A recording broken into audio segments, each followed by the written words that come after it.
Patrick Chapin in Denver for the StarCityGames.com Open Series. We're watching round 3 get started right here with Brett Piazza on the left versus Dustin Gault on the right. And looks like Dustin's leading with an Inquisition of Kozilek.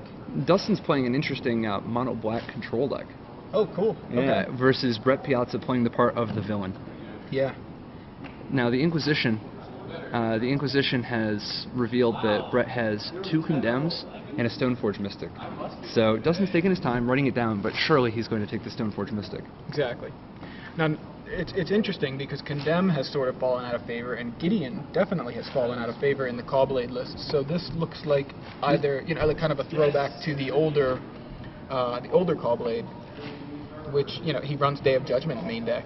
Yeah, I mean, there's a lot of unorthodox card choices, but one of the things these Caw-Blade players are doing is adapting their deck every week, so that people never know what tricks they have, what things they have next, So now, Brett still has a Jace and a Gideon in his hand, and I think he's only 1 land short of being able to play all his spells, or being able to play Jace anyway. So his primary plan now is to just try to set up, use the Condemns to buy himself time if he needs to, drop a Jace, which is traditionally a problem for Mono Black, and try to ride that to victory.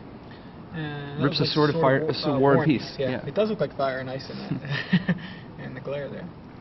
So now Dustin's Mono Black deck has a lot of exciting new Phyrexia cards in it, like Phyrexian Obliterator and Lash Ride. Lash Ride, that's definitely. I think he has a Lash Ride in his hand. Yeah, so he's definitely got some of the new exciting ways to get paid. Plus, he's actually using Myers Toll for additional discard. He's just played a Mimic Vat, which is a card that I feel like doesn't get. I mean, it's a strong card and just doesn't see as much play as it probably could in a different metagame. Yeah, and Mimic Vat is traditionally at its best in these black decks because of the sheer amount of creature kill they have that actually sends creatures to the graveyard. Now, he can't really take advantage too much of a dead Stoneforge Mystic or a Squadron Hawk. However, it does provide a never-ending stream of potential blockers and attackers with haste, for that matter. And where it really shines is when used on his own guys, such as his own Vampire Hexmage or Grave Titan. Yeah, that's a 3-mana Grave Titan seems good. And 4 Vampire Hexmages is kind of interesting. He's got a little bit more action against Jace than a lot of people would. Yeah. And there's a Phyrexian Obliterator hitting the board from Dustin. Well, the thing is, with Brett having 2 Condemns, the Obliterator isn't actually threatening to do all that much just yet. However, the nice thing is that it sitting in play kind of ties up that white mana every turn. Yeah. Not only that, but it holds Brett. If Brett were to even get a Stoneforge or something on board, it's gonna hold that creature back. Or force him to go get a sort of feast of him. Exactly. So there's Lash Writhe. Dustin is doing real big things. He's punishing Brett for missing his 4th land drop. Both Phyrexian Obliterator and Lash Writhe, with a Mimic Vat on the table. Brett is falling way behind, and Brett doesn't actually have very much Divine Offering action in his main deck. He only has 1 Divine Offering. Yeah. So, with only 1 Divine Offering, Mimic Vat in particular is going to end up being very, very, very problematic going long. I mean, maybe he finds a way to recover from. He did have the mana leak there for the Lash Ride. Okay, so he's buying himself a little bit of time, but he's still got to deal with the fact that Obliterator is tying up his white mana, and the Mimic Vat's going to beat him in the long run. Yeah.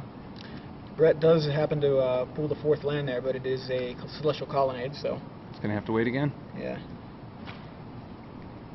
So on board, Brett has Tectonic Edge, Seachrome Coast, Island, and a tapped Celestial Colonnade. As well as a Sword of War and Peace. Sword of War and Peace, yeah.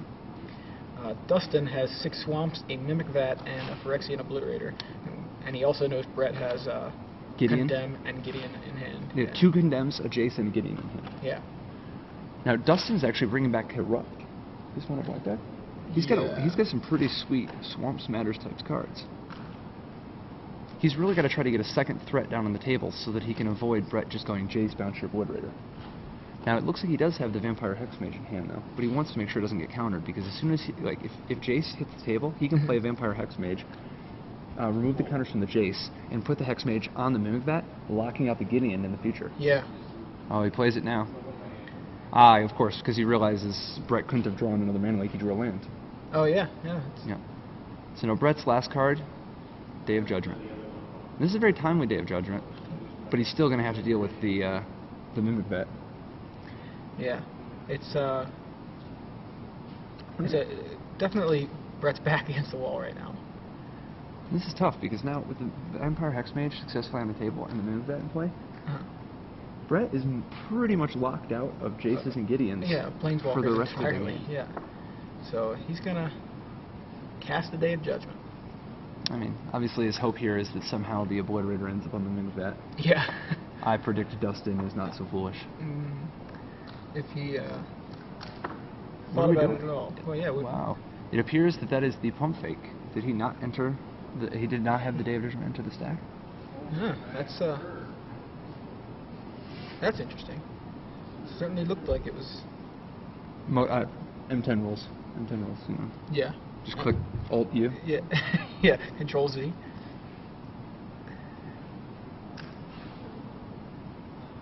So now, how is he going to get an advantage in this game? I mean, he does have the Sword of War and Peace going. So, I mean, is I wouldn't say he's got it going, exactly. He's not doing anything. Well, I mean, maybe if he gets a Stoneforge Mystic and he can put both the Sword of War and Peace and the Sword of Feast and Famine on the same Stoneforge Mystic, he can provide it, you know, he can make a threat that is both unblockable and immune to possible future kill from Dustin. I mean, at this point, he's got to hope that Dustin starts drawing some more land. Yeah, I mean, okay, so there's the Day of Judgment. Goes into the tank, comes out with, doesn't lose this turn. Yeah. And the Hexmage does in fact end up on the Mimic Vet, much to Brett's chagrin.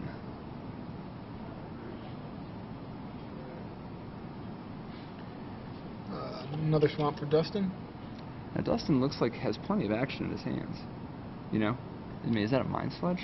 If that is, it's gonna... Ooh, no, there's a Vampire Nighthawk. Or no, it is a Nighthawk, Nighthawk, right, yeah. Leaving that Mimic Vet open to ensure to lock out any possible Planeswalker assaults. Yeah, basically all Brett can do is play those... as one shot. Yeah, play those as basically sorcery speed, you know, something. He's not going to be able to... 5-mana Assassinate and a 4-mana Brainstorm. Brainstorm, right.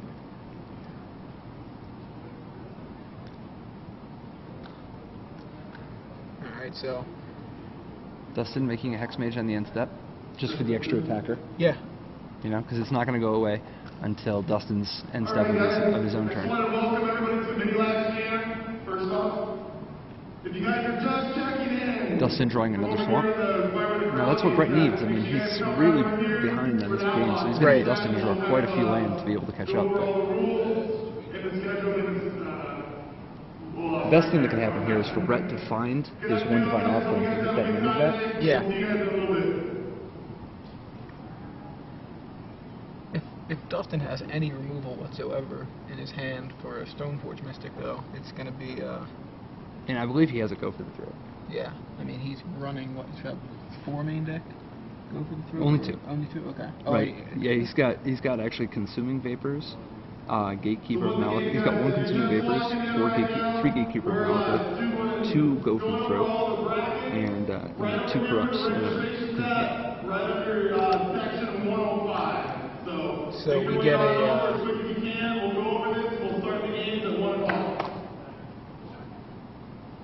So looks like he activated and blocked with the Colonnade, blocked the Vampire Nighthawk, and condemned the Hexmage? No. He condemned... Yeah, he blocked the Hexmage. Well, okay, that seems to make more sense. He tried to, anyway. Yeah. That's what... Okay, he hit and it drew with... the Go for the Throat. Okay, that's what it was. I saw it in the graveyard, and I didn't see the Go for the Throat. Yeah, the Hexmage... Or the Nighthawk's on the bottom. Dustin drawing another land. So, I mean, at least Brett's got a little bit more action. Problem is, he still doesn't have a way to fight through that Mimic Vet yet. Another Jace the Mind Sculptor. Brett knows it's immediately time. Yeah, just to, I think he's just 4 mana Brainstorm right now. Well, yeah, he's got to try to find, he's got to dig and try to find a Divine Offering or a Stoneforge. I think he sees Squadron Hawk land.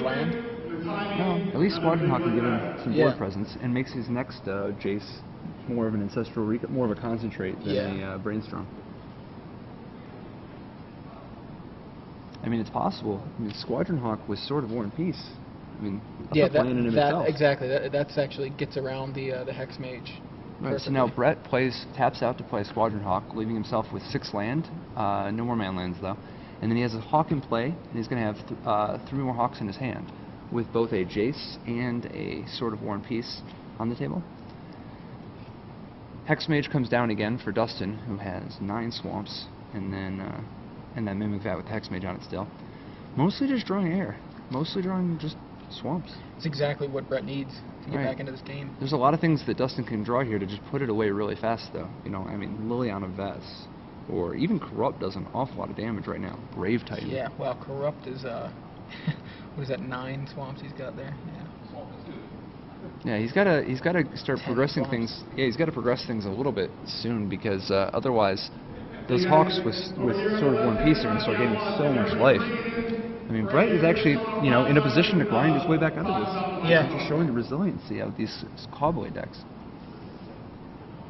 I think we're going to see that Jace go away pretty soon. Well, there's no question about that. Yeah. But, so a second Hexmage coming down.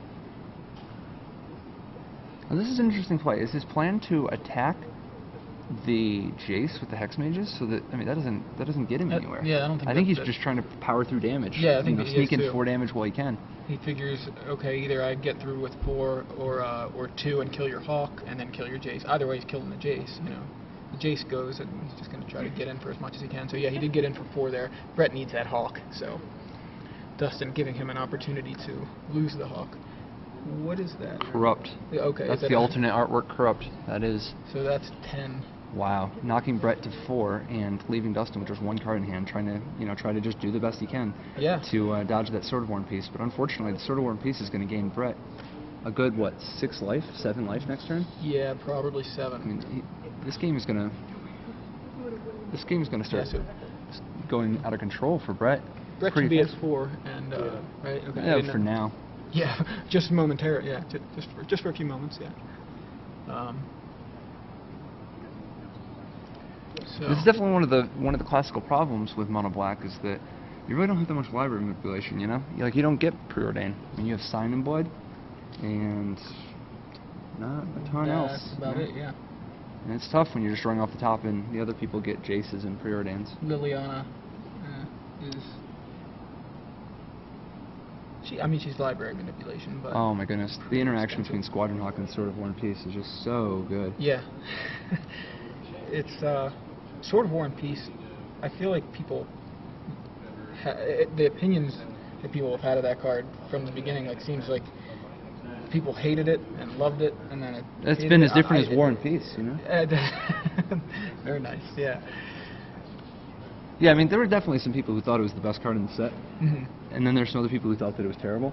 And both are obviously wrong. It's obviously, I mean, it's just a good card. Exactly. It's not as good as Batterskull, but it's got purposes. It's got niches. It does an awful lot. I mean, like right here, we just witnessed a pretty big swing. Huge life swing, yeah. Now, interestingly, Dustin has an 11th swamp in his hand as his only card. So if he draws his other Corrupt, we can end it right here. Yeah. Assuming Brett doesn't have a counterspell for it. Brett playing 3 Mana League, 3 Spell Pierce. We've seen one of the Mana Leagues. It looks like Brett committing another Squadron Hawk to the table. Yeah, it seems like, that's his way of... He's got to protect himself against things like Consuming Vapors, or even just a single removal spell, you know, like a Gatekeeper or something. Yeah, his way back into this game is definitely not through those Planeswalkers. Although the 4 Mana Brainstorm helped take him to that Squadron Hawk. Yeah, Dustin needs to get some action going pretty quickly here. So what does he get here? And definitely a spell. Yeah, it was not land. Was it a Revoker? I'm trying to figure out what it was. We just saw the art kind of flashed really quick. Is that Myers Toll? It is Myers Toll. I forgot what that even does. It's like he gets to look at his hand equal to a number of cards. It's like a blackmail where he gets to look at a number of cards of Brett's choice equal to the number of swamps that Dustin controls. So choose one exactly. He gets to look at one of 10 cards in Dustin's hand, or Brett's hand, and make him discard one. Not the strongest And there's play kind right of a, well, I mean, yeah, it's certainly not the best card you could draw, but I think it's the strongest play to play it. Like if that's the card you draw, you Oh gotta yeah, get it out of yeah. your hand. I mean, it's not the strongest card for him to have. Oh, no drawn question. at the moment. No question. So his choices here. I mean, there's Day of Judgment. In case, like maybe he wants to take the Day of Judgment in case he draws a Grave Titan. Mm-hmm. You know, maybe you take Jace just to slow down the card drawing. Although I think you got to give him the Jace. I mean, you have Hex Yeah. Mage. That's one of the few things you have going for you. You got another Condemn, which will be annoying when the Grave Titan hits, but doesn't mean anything if he sells the Day of Judgment. Yeah. It seems to me, I mean, you leave him with the Planeswalkers. Let him play, you know, his Yeah. Century Speed one-shot spells here, but because you have a way to deal with those. Then again, that leaves him open to Brett drawing the Divine Offering and then just wrecking him with Yeah, but he Planeswalkers. can't be worried about Brett drawing the random cards right now. I mean, Yeah. he's so far behind the gun. I mean, drawing 5 land out of the last 6 turns or 4 land out of the last 5 turns has just been brutal. So it looks like, did he take the Condemn? Looks like he did.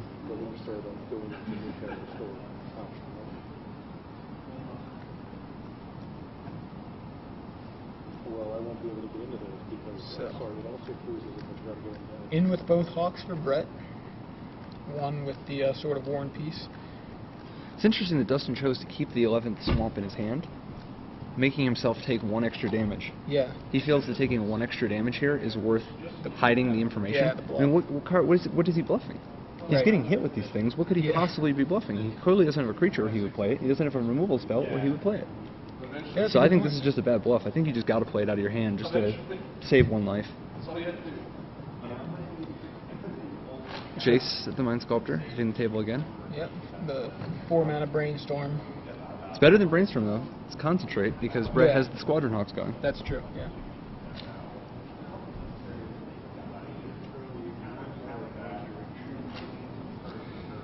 Brett Yeah. carefully deciding what cards to put back, which he's only going. Looks like just he shuffled back 2 land, or no, 1 land because he's just going to play Squadron Hawk and go get the Hawk he shuffled away, and shuffle away that land so that he doesn't draw it.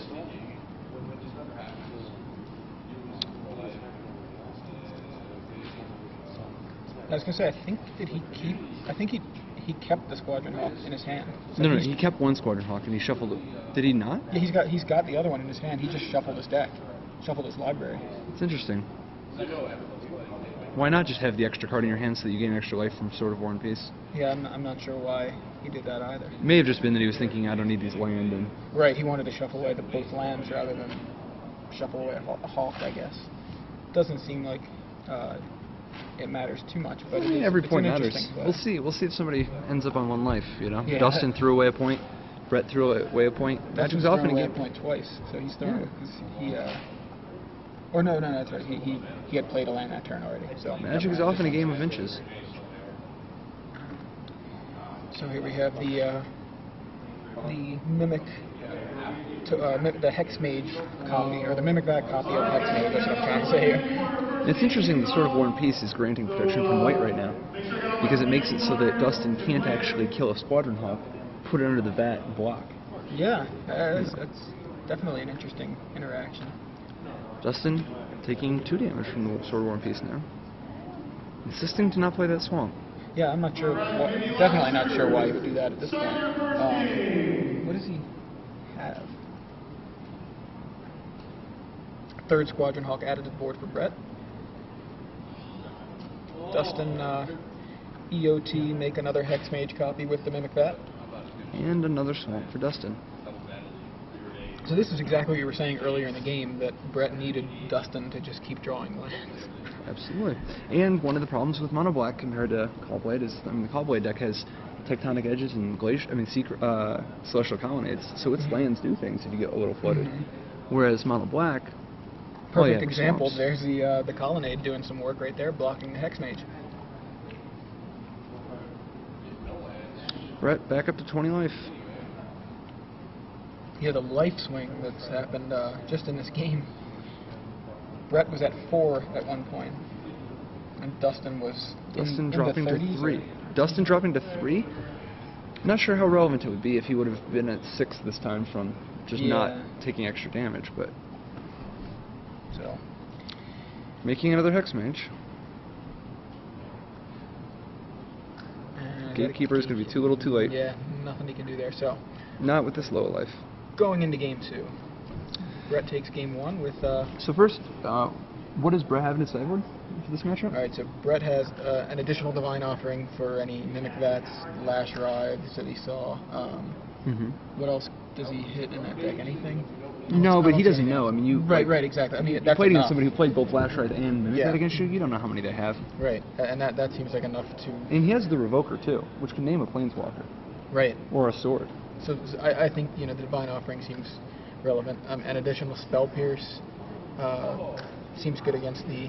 See, I'm not corrupt, convinced. but- See, I'm not I mean, You're not convinced about the... you might want it just if you were on the play, but on the draw, I'm not so sure because you're going to get hit with cards like Inquisition and Kozilek, and they're going to see it coming and then they're going to play around it. And the way these matchups play out, I mean, you don't want Spell Pierce against Callblade, even though they have a lot of sorceries and instants and Planeswalkers. That logic definitely makes sense. The player draw thing is really what... Yeah, I think you could justify it on the play if you just really want to counter a discard spell, but it's definitely hurting him that he doesn't have access to Mental Misstep here.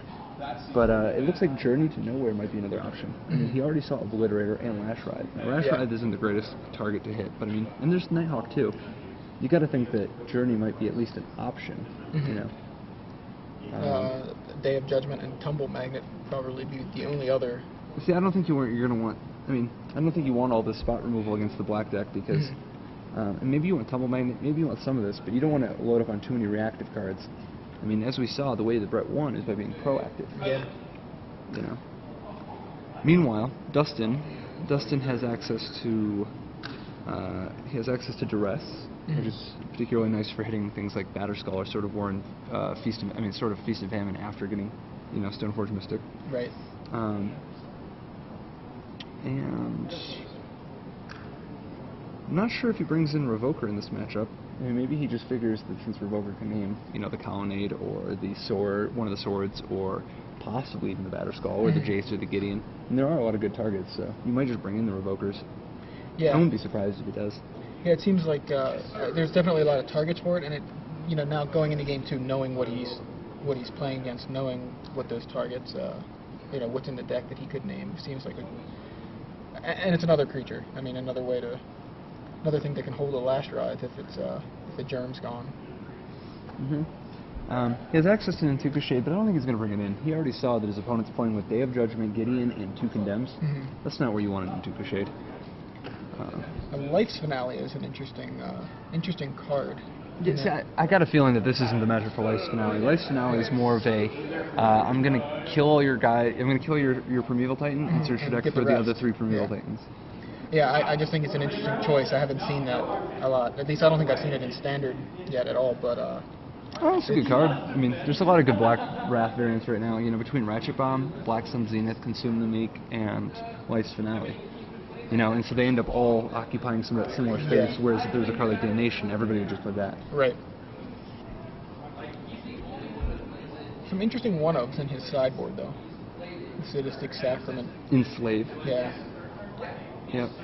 Definitely has a lot of anti-Valakut action in his sideboard. Yeah, that's kind of interesting. I guess he must feel like that matchup is a tougher matchup for him. And maybe he was just anticipating a rise in Valakut this week, but then again, perhaps he is a week early. Yeah, a week or 2 early, exactly. Living in the future. See, keep in mind, when I talk about living in the future, I mean, you don't live in the future, you live in the present. You could be from the future. Okay. And you could visit the future. Fair, that's that. Yeah. I mean, every good time traveler knows that sometimes you hop in the DeLorean and, you know, check it out, but I don't think you want to live in the future. You got to be very present, you know, in the moment. Living in the future makes the future the present and makes all of your future information irrelevant. I think it makes you a daydreamer. But it's definitely good to have a very futuristic look, because in Magic so often the advantages come from anticipating what people are going to be doing next week, you know? Speaking of DeLoreans, anybody who's in the area and is not at this event, you certainly can show up and watch the about the most famous DeLorean there is. Yeah, I mean, Back to the Future, they're showing it on the Jumbotron tonight. Yeah, like I mean, the SCG Open is actually taking place in the Bronco Stadium, Mile High Stadium. Yeah. I mean, and this venue is unbelievable. It's so beautiful, and then they're actually having Back to the Future playing on the Jumbotron in the stadium at 9 p.m. Yeah, Just kind of fun, you know. absolutely. That's just one of my favorite series of all time. Yeah, I mean, isn't that coming up pretty soon? Like in the next 2015. Is it 2015? Yeah, I was gonna say it's only a couple years away before our hoverboards. Yeah. Hoverboard. I'm excited, man. Dude, don't hoverboards look like so much fun? They do. Then they're the hot pink hoverboards. See, I was gonna probably go with more of a blue or base black, but Yeah. I could see hot pink too. Hot You know, then man, it drove me nuts when I was a kid when one of the producers did that interview where he talked about how the hoverboards were real and they were gonna market them. I was the most excited little kid ever. Yeah. You know, because I remember that too. Oh my gosh, it was a hard fact of life to figure out that they were just having a little bit of fun. Yeah, it's really kind of they really teased us because it's the little kids that believed that, and it's the little kids that suffered from that kind of thing. Well, suffered, grew up a little. Yeah. Sometimes you gotta lose your innocence. I'm kind of excited for the Pizza Hut pizzas that come in a little wrapper that look like cookie size, and you put them in the oven and press a button, and it just goes ding, and it's done. And it's Sure. completely hydrated, and the fax machines. They may be fax machines in the future that just, you're fired or whatever.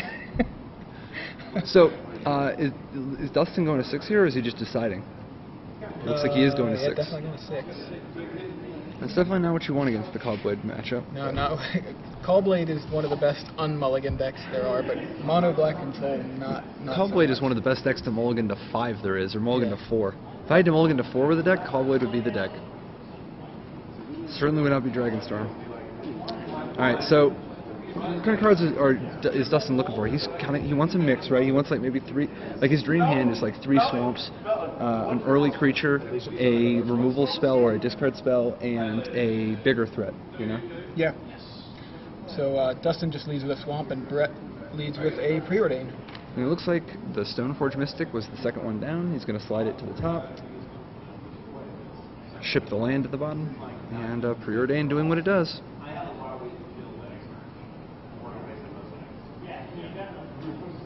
Alright, so Dustin has his second Now this swamp, is interesting. ships it in, Dustin has a Revoker in his hand. and he chose not He didn't to play it because he yeah. wants to wait and see what Brett goes to get with his Stoneforge Mystic. Yeah. There's You the can tell, Stoneforge yeah, Mystic, Dustin has definitely played this matchup. This is his plan. He has to, he figures, I just want to name their equipment, and Depending on what he gets, if he gets a Batterskull, do you name Stoneforge? probably, Yep, there's Batterskull. yeah, you probably have to name Stoneforge if he gets the Batterskull, and then obviously you can name a sword if he doesn't. But. Gives you time to draw in a discard spell for that Batterskull if it's even going to be relevant at all. So, Brett indeed gets the Batterskull, ships the turn back to Dustin, and Dustin plays a third swamp and is currently in the tank, and he does play a Revoker. Now Dustin doesn't have a lot of cards in his hand. Looks like most of them are swamps. So, can we find out what he named with Revoker? I mean, sure, has it's to be Stoneforge Mystic. Yeah, there's Just like to get confirmation on things. I mean, it's possible. Maybe he just names Batterskull and he's just going for the Super Jedi mind trick. But Brett is a veteran. I do not have Brett. Okay. He named Batterskull? Okay. Then perhaps he just has a removal spell in his hand to kill the Batterskull. I guess. As long as he can kill the germ, I mean, I guess that's fine.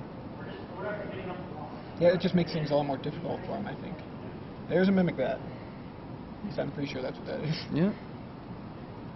It's definitely, one of the best possible cards you could draw here. But, doesn't look like he actually has an answer to a germ in his hand. Yeah, it seemed like... And we'll see. We'll see what his plan is. Yeah. So, Brett. Brett dropping Sword of Feast and Famine to surprise him. Yeah, so Brett plays Sword of Feast and Famine off of the Stoneforge Mystic. A surprise Sword of Feast and Famine, that is. I guess maybe Dustin should have maybe kind of expected that, in that Brett searched for the Batterskull. No, I think he'd often just search for the Batterskull anyway. Okay. Yeah, because the sword doesn't do you that much good. If he thinks Dustin might have a ton of removal and Inquisitions, so getting the sword doesn't do as much as getting a Batterskull, which is going to be a powerful threat. I mean, how does Dustin stop a Batterskull long term? Right. He can't really. He just keeps rebuying, Okay, that makes sense. Yeah, I mean, Dustin, he's fighting the good fight, but he would appear to... Yeah, now that there's a Sword of Feast and Famine on the Stoneforge Mystic, he would appear to be a mile away. At least the Revoker's not black. And it has been journeyed. Never mind, because I was thinking he can at least chump block and put it on the Mimic Vat, but not. Brett shuts down that line of play. Brett untapping his land, and is that Jace the Mind Sculptor? Why not? Yeah. Alright, so Brett using the power of Stoneforge Mystic and Jace the Mind Sculptor to create a dominating presence on the board. Dustin... This doesn't look good at all. Classic Fate Seal you. At least he shipped. Yeah. Whenever they ship, you know you at least... You have a live draw. You're fighting, you know. Alright, so I guess the first thing you got to do here is gatekeeper the Stoneforge Mystic and buy yourself a little bit of time before you have to discard all your cards. Then you have to draw a Vampire Hex Mage and go after that Jace. Yeah, and he doesn't have either. And then you're going to have to draw an answer to the Batterskull. And you're going to have to hope that each of these Jace Brainstorms does nothing. That's a lot of hoping. On field 5, Prom King and Banditos and Scott on field 6. Field 7 is the Swindon and the Average Joe. Field 8, the Bros and the Force. On field 9, what's that? Apparently the card that was Fate Sealed to the bottom was a Hex Mage. On field 10, Quick Sticks and the Bulldogs. Brett, in anticipation that this was Dustin's line of drawing 4 different 2-outers in a row, well, Brett draws nothing. Alright, so Brett gets in with the Stoneforge Mystic with the Sword of Feast and Famine.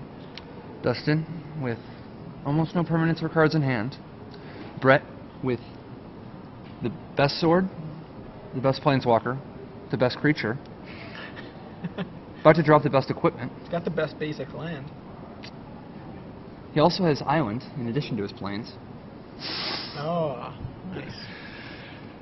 Oh, he has Gideon too now? Why not? He's got Batterskull in hand. Yeah, why play it? Why play all your cookies at once? Why play it all out? Why not hold up the... Who are we kidding? Dustin is a goner. Yeah, not looking good for the mono black control list. You see, this mono black control list is a good example of the type of thing that would suffer if Stoneforge Mystic was banned. Because, I mean, the mono black deck has so much trouble with Jace, but a lot of the things, they can be set up to beat Stoneforge Mystic, you know? Yeah. Their trouble is trying to beat Stoneforge Mystic and Jace at the same time. That and the fact that they don't have the library manipulation that blue to white decks do. Yeah, a lot of people would claim things like all mono black needs is Cabal Coffers, but it seems like that's not. I don't think that's really their issue. I mean, I think Lash Ride and Phyrexian Obliterator are a good step in the right direction. And there's a lot of good discard, and there's some sweet removal. Right now, they're just being overpowered. I mean, you see, like, Dustin's playing the Hex Mages to fight the Jaces, and he's playing the discard spells, and he's playing the Revokers, and he's just getting overpowered because when you don't have the right answer at the exact right time, you know, the Stoneforge Mystic or the Jace gives you such an advantage. And that's the game. Yeah, Dustin tried to fight back. He played a Revoker, likely naming Jace. But the trouble is he's getting attacked on so many different metrics. Yeah, I mean, he played Revoker. Brett dismembered the Revoker, so he put the Revoker on the Mimic Vat, and then Brett Divine offering the Mimic Vat and just kind of rubbing it in. I mean, it's just the right play. I mean, yeah, exactly. He just really gave Dustin no chance. So we see that's 2 challengers today. Red-green ramp and mono black control. So far the score is Villains 2, Heroes 0. And that's 4 games to 0 as well. That is correct, 4 games to 0. So this Callblade deck is the real deal then. It's possible. We'll see who's next up to bat, next to the plate, trying to contest the dominance here. Right, the next challenger to take on the champion. Now, have we seen any Splinter Twin decks yet? I mean, those are allegedly the people who claim that they can beat the Callblade Menace. Yeah, I mean, we certainly haven't seen them on camera yet. I definitely saw one in a feature match earlier in round 1. I'm not sure Not sure if he won. It was definitely. It was. I want to say. I'm trying to remember what he was playing against, but it may have just been Caw-Blade versus Splinter Twin. Actually, I think it was the Twin Blade deck. That's where they're mixing the Splinter Twin combo. Yeah, they're throwing the combo.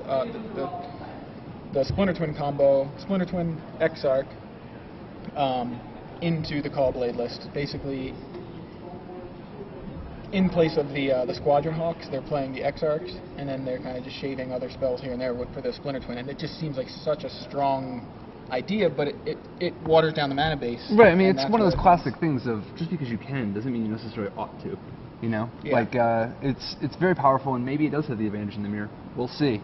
So far, it's looked like nobody's been able to unseat just straight blue-white. Consistent, you know. It seems like the best version, and it's consistently done that. Where it's like it started blue-white, Jerry shifted it to splash red. I mean, different. There was the Spark Blade deck, right, obviously Dark Blade, but now with the advent of Batterskull, I mean, the card quality is so high, you don't even need the discard spells.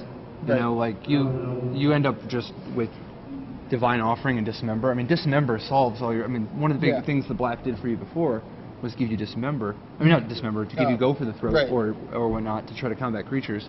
And the discard spells helped attack people's equipment. But now that it's safe to main deck Divine Offering and safe to main deck Dismember, now you just rather have more consistent mana. Yeah, well, the thing, that's kind of where I was going a little while ago with the Dismember discussion. Like, is Dismember going to be kind of more and more, I guess, are we going to see more and more Dismembers as things go on? It just seems like such a card that... I don't know if we could see more. I mean, we're already seeing a ton of Dismember, but I think we're going to continue to see the amount of Dismember even when the formats change. I mean, we're going to see a ton of Dismember in Block. There's a ton of Dismember in Standard. After the rotations, there's still going to be a ton of Dismember in Standard. We're going to see Dismember in Extended. We're going to see Dismember in Modern, and we've already been seeing it in Legacy. It's in Legacy. I mean, and I wouldn't be surprised. We'll see a little bit of it in Vintage. I mean, 1 mana to kill a creature, and it's colorless. Yeah. You know, like for instance, a Stax deck or something. Some mono brown deck could have just a 1 mana removal spell. Yeah, it seems like such a strong card, and at the cost of just 4 life, like that's really. I mean, Snuff Out was a really good card, but you had to actually play black. Yeah, you needed that Swan. And this card dodges Gaddock. It's even cheap enough so that you can. I mean, Big Daddy Gaddy. Yeah, I mean, Brian Kibler I think did a very good. Yeah, Big Daddy Gaddy. Brian Kibler I think said it very, very well that as big of a mistake as Batterskull seems to be contextually because of Stoneforge Mystic, long term it may be the Dismember that ends up having the biggest complication to Magic because of the fact that it's creature removal for people who are never supposed to have it. Yeah. You know, like a mono green deck can just have one of the best removal spells in the format. Yeah. Mono blue, you know, and the only mono red decks can kill a Core Firewalker, no trouble, trouble at all. Phyrexian Crusader, not even relevant anymore for the most part in Standard. You know, he went from being one of the cool breakout cards to now everybody just kills it anyway. You just kill it, right?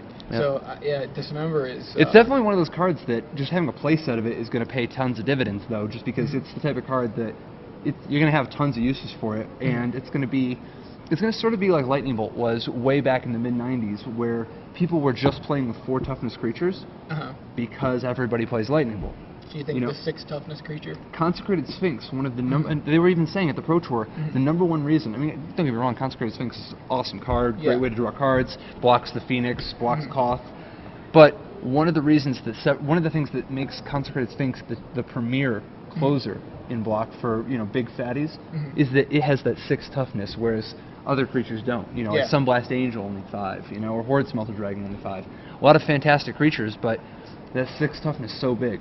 Yeah, and we just found out for Standard that the Titans are being reprinted. We found that Inferno Titans being reprinted. Well, that's right. We can assume, many people will assume that the whole cycle is being Well, I think reprinted. it's probably safe to assume that Inferno Titan, Grave Titan, and Frost Titan are being reprinted. Right? Why specifically those? Which are the promos. Oh, okay. So just because of the promos. Yeah, I mean, it's kind of interesting. I mean, don't get me wrong. The odds are it's probably going to be all 5, unfortunately. But the Grave Titan, Inferno Titan, and Frost Titan are the promos for the Duels of the Planeswalkers M12.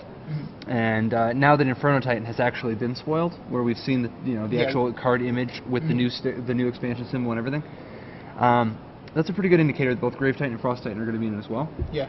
And it's kind of tricky because the Titans, they're super powerful, but they do squeeze out a lot of the other possible 6-drops. Right. However, I'm pretty open-minded because one of the things we saw was like Baneslayer Angel was reprinted from M10 to M11, and it was like night and day. I mean, in M10, Baneslayer Angel was just dominating. Yeah. M11, you know, things changed. The context changed, and Baneslayer was no longer the solution. Well, it was the Titans. I mean, there was a huge reason anyway. That's a big part of it, and the fact that, you know, there's better removal, and, you know, but the it's going to be really interesting to see if there somehow is a way for the Titans to not be as oppressive. Because it'd be really cool if we can play with cards like Elish Norn and Chancellor of the Forge and Chancellor of the Tangle and you know, Chancellor of the Drow. So many of these cool fatties. The Consecrated Sphinx. Yeah, Consecrated Sphinx. Absolutely. A lot of those Praetors are really interesting. Both the Praetors and the Chancellors, I think, are both. There's a lot of cool things you can really do with them. Yeah. And you know, leading into this, we're talking about Dismember.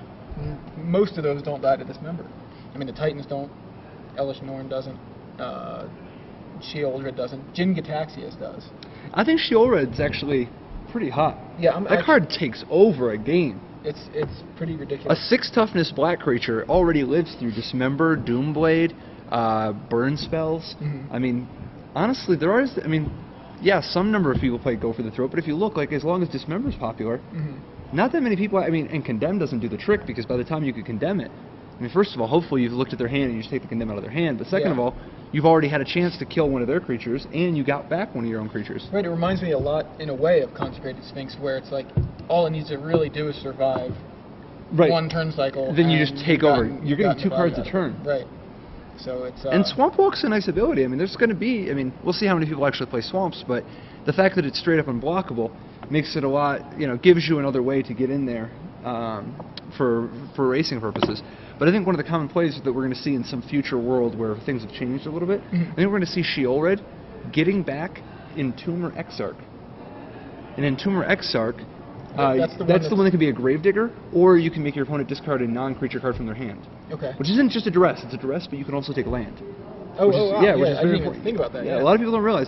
It's super, super nice against a lot of these people to be able to, you just Entomber Exarch and take the Valakut out of their hand or something, you know? Yeah. Or whatever, the 5th land that they needed to be able to cast their spell. Mimic that Entomber Exarch seems pretty good, too. Yeah, oh, that's hot, that's hot. And you can do both. You can do, you know, keep Gravedigging, So I think Entomber Exarch is going to be a solid card, but sometimes you can get into these situations where you play an Entomber Exarch, you take a card out of their hand, right? You see what they're working with? Then your Entomber Exarch dies, and you play another Entomber Exarch and get back your first one, right? Yeah. And so you do this little dance for a little bit, as long as you can keep it up. But then eventually, later, you might end up going Sheoldred, get back Entomber Exarch, use that Entomber Exarch to get back your other Entomber Exarch, and then just hold it. So that if they can draw a Wrath or a Day of Judgment to kill your Sheoldred, get it back and start it over again. Yeah. That seems... Yeah, because I think these black decks, it's a legitimate plan going long, you know, in a world where there isn't as much Stoneforge Mystic for, you know, Stoneforge Mystic and Jace, you know, if there isn't quite as much of that going on, it opens up a lot of really cool things people can do. So, I guess let me just ask you, do you think Standard will change June 20th? I think you'd have to be delusional to think it wouldn't.